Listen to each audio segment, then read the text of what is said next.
Now Thomas reached his full speed. Bertie tried hard, but Thomas was too fast. Whistling triumphantly, he plunged into the tunnel, leaving Bertie toiling far behind.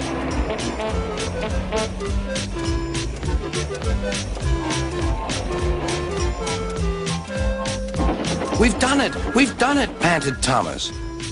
"We've done it, hooray! We've done it, hooray!" chanted Annie and Clarabelle as they whooshed into the last station.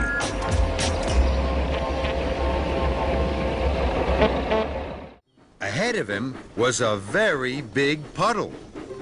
My! This is the biggest puddle ever! Here I come! Splish! Splash! Splash! Then there was trouble. Muddy water flew high into the air and splooshed down all over Alicia Botti and Sir Topham Hatt. Thomas! Thomas screeched to a stop and reversed slowly. He saw that he had splish, splash, splashed Alicia Botti and Sir Topham Hatt. Cinders and ashes! Look what you've done to Miss Botti. She's soaked. Also, Thomas, I hear from the dairy manager that you ruined the flour and strawberries for Miss Botti's grand tea. This is a disaster. He fussed into the station where Gordon was waiting. "Hurry up, you," said Gordon. "Hurry yourself," replied Thomas. Gordon began making his plan. "Yes," said Gordon, "I will." And almost before the coaches had stopped moving, Gordon reversed quickly and was coupled to the train. "Get in quickly, please," he whistled. Thomas usually pushed behind the big trains to help them start, but he was always uncoupled first. This time Gordon started so quickly they forgot to uncouple Thomas. Gordon's chance had come.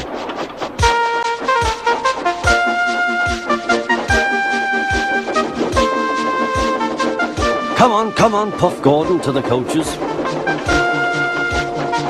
The train went faster and faster, too fast for Thomas. He wanted to stop, but he couldn't. "Peep, peep, stop, stop!" "Hurry, hurry, hurry," laughed Gordon. You can't get away, laughed the coaches.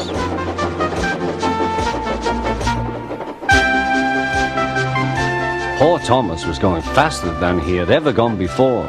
He was out of breath and his wheels hurt him, but he had to go on. "I shall never be the same again," he thought sadly. "My wheels will be quite worn out."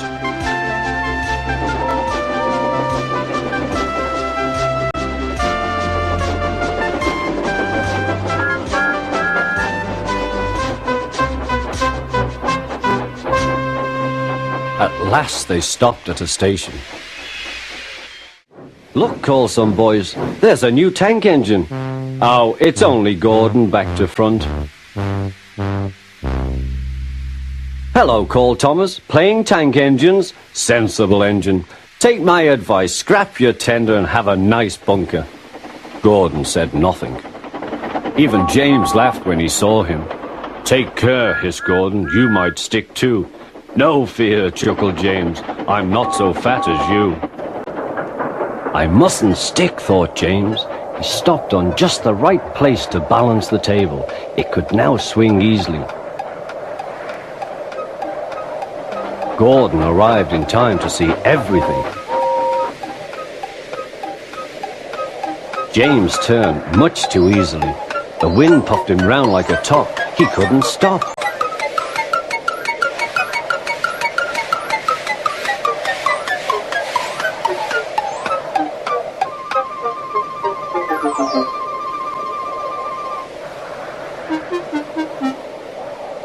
"Well, well," said Gordon, "are you playing roundabouts?" Poor James, feeling quite giddy, rolled off to the shed without a word.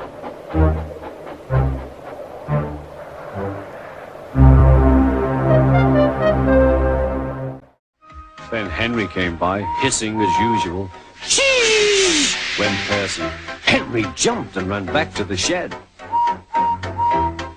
"How beautifully you wheeshed him," laughed Edward. "I can't wheesh like that."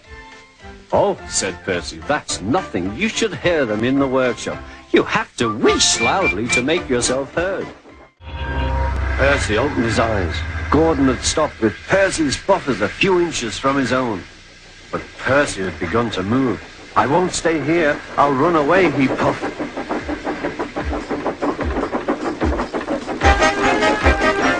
He went straight through Edward's station and was so frightened that he ran right up Gordon's hill without stopping.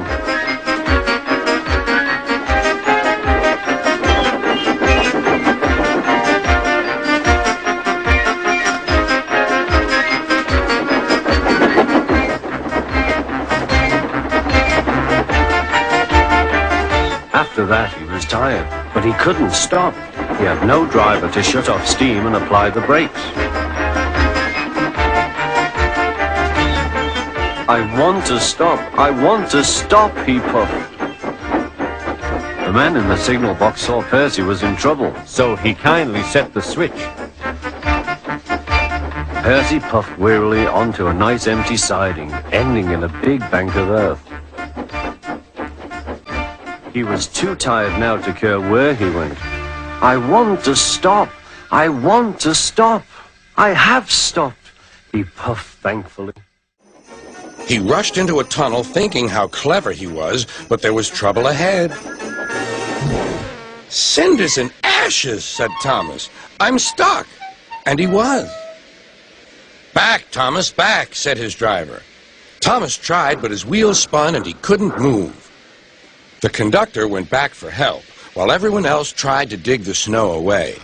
But as fast as they dug, more snow slipped down until Thomas was nearly buried. "Oh, my wheels and coupling rods! I shall have to stop here till I'm frozen. What a silly engine I am!" And Thomas began to cry. At last, a bus came to rescue the passengers. And then, who should come to Thomas's rescue but Terence? Snow never worries him.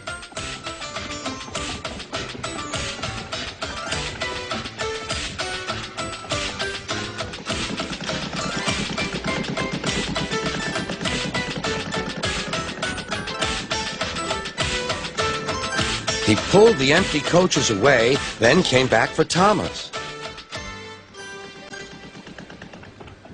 Thomas's wheels were clear, but still spun when he tried to move.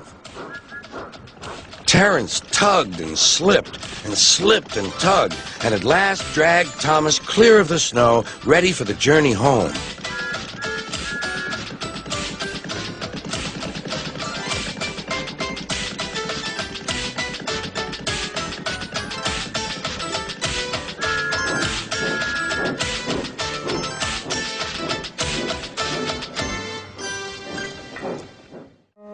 Percy looked at the lorry.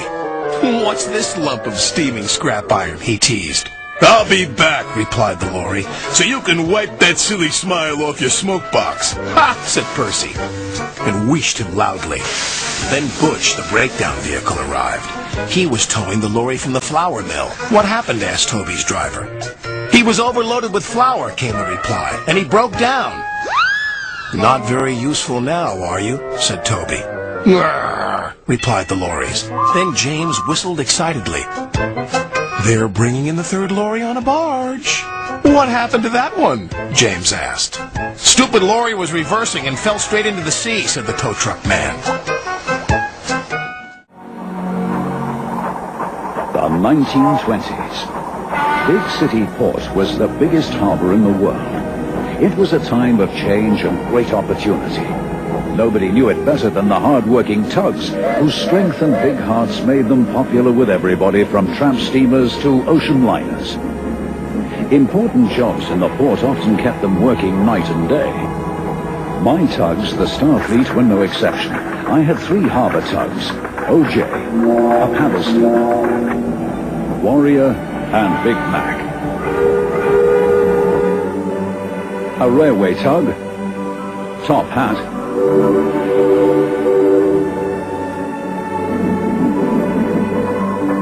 one little switcher, 10 cents.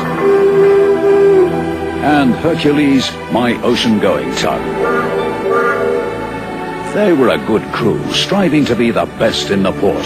Not always succeeding, but proud of their work.